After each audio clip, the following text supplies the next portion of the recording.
यहाँ पर ये कहा कि सबसे पहले तो क्या कहा, जीव के आत्म ये किसके आत्म प्रदेश है, जीव के, है ना। जीव कितना है, कितना प्रदेशी है, असंख्यात प्रदेशी है। कितना प्रदेशी है, असंख्यात प्रदेशी है। तो इस असंख्यात प्रदेश का क्या हो रहा है, असंख्यात प्रदेश का क्या हो रहा है, हलन चलन हो रहा है। ठीक है, असंख्यात प्रदेश का हलन चलन जो होगा, उस हलन चलन रूप अवस्था को क्या बोलते हैं, सकंप अवस्था। कौन सी अवस्था, सकंप अवस्था। अपन ने इसका उदाहरण भी देख लिए थे, है ना, याद होगा कि यदि कोई बॉटल है, क्या है, बॉटल है, और बॉटल में क्या रखा हुआ है,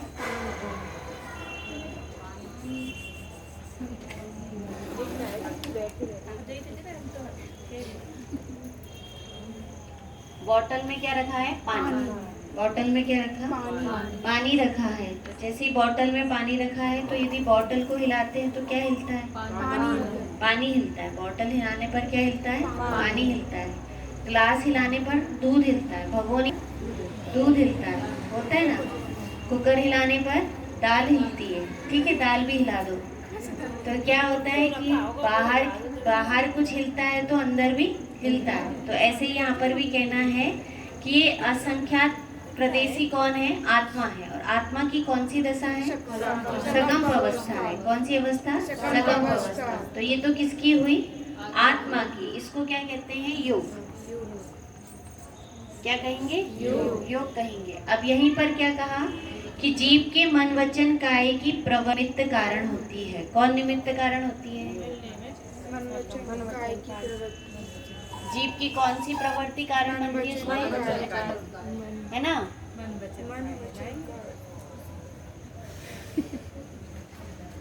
जीव की कौन सी प्रवृत्ति कारण बन रही है, कि मन का, वचन का और काया की प्रवृत्ति। आया समझ में। जब हम मन में विचार करते हैं, मन में क्या करेंगे, विचार करेंगे, या वचन से क्या करेंगे, बोलेंगे, या काय से क्या करेंगे, हिलेंगे डुलेंगे, कुछ भी करेंगे, ठीक है। तो जितना भी हमारा कोई भी मन वचन काय की प्रवृत्ति हो रही है, इस मन वचन काय की प्रवृत्ति से कौन का सकंप अवस्था हो रही है, आत्म प्रदेश का, है ना। तो ये तो हुआ निमित्त कारण। ये क्या हुआ, निमित्त कारण। और ये कौन है, कि निमित्त कारण बनता है। किसके लिए निमित्त कारण बनता है, आत्म प्रदेशों के हलन चलन में निमित्त कारण बनता है, ठीक है। तो फिर से देखते हैं, जीव के आत्म प्रदेशों की हलन चलन रूपी सकंप अवस्था को क्या कहते हैं, जिसमें जीव के मन वचन और काय की प्रवृत्ति निमित्त कारण होती है। अर्थात मन वचन काया की प्रवृत्ति से जीव के आत्म प्रदेशों की कंपायमान अवस्था बनती है। देखो, अलग अलग बोल के फिर एक साथ बोल दिए, कोई विशेष बात नहीं है। क्या हुआ कि मन वचन काय की प्रवृत्ति से, किससे, मन वचन काय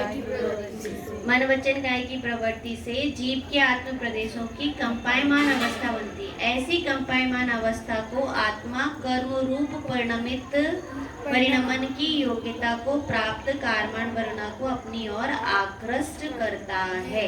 ऐसी कंपायमान अवस्था को प्राप्त आत्मा कर्म रूप परिणमन की योग्यता को प्राप्त कार्मण वर्णा को, कौन सी कार्मण वर्णा को, कर्म रूप परिणत होने वाली, हाँ, कर्म रूप परिणमन की योग्यता को प्राप्त, कौन सी कार्मण वर्णा, कर्म रूप परिणमन की योग्यता को प्राप्त। मतलब योग्यता भी तो होना चाहिए उसमें, है ना। बहुत सारी कार्मण वर्णाएं पढ़ी हैं, लेकिन वो कार्मण वर्णाएं में किसकी योग्यता नहीं है, कर्म रूप परिणमित होने की योग्यता नहीं है। किसकी योग्यता नहीं है, कर्म रूप परिणमित होने की योग्यता नहीं। तो ये कहा कि ये सकंप अवस्था जो होगी, कौन सी अवस्था, सकंप अवस्था, इसमें को क्या क्या होगा, मन वचन काय के हलन चलन रूपी निमित्त से। किसके निमित्त से, मन वचन काय के, हाँ, मन वचन काय के निमित्त रूप से, सकंप अवस्था कह दीजिए कि मन वचन काय की सकंप अवस्था से क्या हो जाता है, आत्मा के प्रदेशों में सकंपायमान होता है। और आत्मा के प्रदेशों में जैसे ही सकंप अवस्था आएगी, तो सकंप अवस्था से क्या होगा कि जो तीन लोक में कार्माण वर्णाएं हैं, तीन लोक में कौन है? कारमान वर्गनाएं हैं। वो कारमान वर्गनाएं क्या होंगी? वह किस समान आकृष्ट हो जाएंगी? किसके जैसे हो जाएंगे?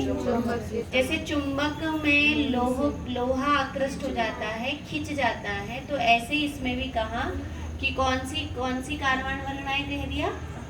ये याद रखना बस आपको। कारमान वर्गनाओं में भी कौन सी कारमान वर्गनाएं? कर्म योग कारमान वर्गनाएं। ठीक है, कर्म योग या कर्म रूप परिणमन की योग्यता, कर्म रूप परिणमन की योग्यता को प्राप्त, क्या बोलेंगे? कर्म रूप परिणमन की योग्यता को प्राप्त, कि जो कर्म रूप परिणमन करने की योग्यता रखती है उनका क्या होगा? तो ये उनको वो संगम अवस्था में आकृष्ट क्या हो जाएंगे? आकृष्ट हो जाएंगे। ठीक है ना। तो वो कारमान वर्गनाएं अपनी ओर आकृष्ट करता है, अपनी ओर आकृष्ट करता है। जैसे ऐसा होता है, जैसे अपन कहें कि अपने घर में क्या रखा है कि गेहूं रखा है, लेकिन गेहूं वो जो बाली आती ना ठंडों के समय में, तो वो अभी कैसी अवस्था है कि वो कर्म रूप परिणमित होने की अवस्था नहीं है, मतलब वो आटा रूप बनने की है। गेहूं पक गया है क्या?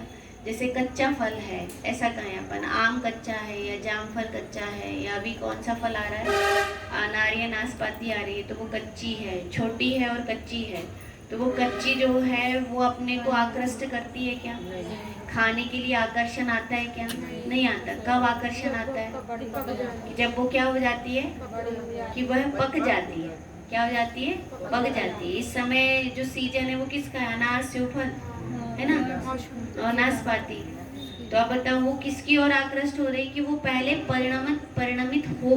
क्या हो? पहले परिणमित हो। जैसे बच्ची होती है ना, तो छोटी बच्ची होती है, तो छोटी बच्ची को देख के पहले तो ऐसा हो जाता था। अपन दृष्टांत एक दे समझना कि छोटे बच्ची जैसे ही जन्म ली और किसी का बच्चा जन्म लिया तो शादी थी पक्की हो जाती कि आपकी उनके घर में शादी पक्की। जैसे किसकी हुई थी? प्रद्युम्न जी और दुर्योधन की लड़की। तो सुना है आपने? दुर्योधन जो थे, और दुर्योधन के लिए जो था सत्यभामा के भी बेटा हुआ और रुक्मणी के भी बेटा हुआ। तो दोनों ने क्या कर दिया था कि डन कर दिए थे कि शादी कैसी हो जाएगी? पक्की। क्यों हो गई शादी पक्की? कारण उसमें क्या हुआ कि लड़की थी उनकी और इनका क्या हुआ? लड़का हुआ। और पहले तो गर्भ में भी निश्चित कर देते थे कि यदि हमारी लड़की हुई तो हम आपको देंगे, और आपका लड़का हुआ तो हम आपसे ले लेंगे। हाँ, और लड़का हो गया तो कैंसिल, मतलब ऐसा नहीं है। यदि लड़का हो गया तो कैंसिल हो जाएगी। तो वो क्या हो जाता है ना कि ऐसी फिक्स हो जाती थी। तो लेकिन अब उसको अपन कहें कि जब तक के लड़की अभी कैसी है? छोटी है, तब तक के अपने को उसकी शादी का कोई विकल्प होता है क्या? नहीं होता। क्यों नहीं होता? कारण उसका क्या है? क्योंकि अभी योग्यता नहीं आई। उसको क्या बोलेंगे? योग्यता नहीं आई। ऐसी कारमान वर्णाएं बहुत सारी भरी हुई हैं। कारमान वर्णाएं कैसे भरी हुई हैं? बहुत सारी भरी हुई है तीन लोक में, लेकिन वो कैसे नहीं हुई कि कर्म रूप परिणमित होने की योग्यता। क्या बोलेंगे? कर्म रूप परिणमित होने की योग्यता, कि उसमें अभी किसकी योग्यता नहीं आई? कर्म रूप परिणमित होने की योग्यता नहीं आई। बराबर समझ में आया? तो इसलिए कहा कि वो कर्म रूप परिणमित होने की योग्यता जो प्राप्त होती है उससे आकृष्ट होता है। तो पर आकृष्ट कब होता है? और कि जब कंपायमान दशा होती है, सकंप अवस्था होती है। क्या होती है?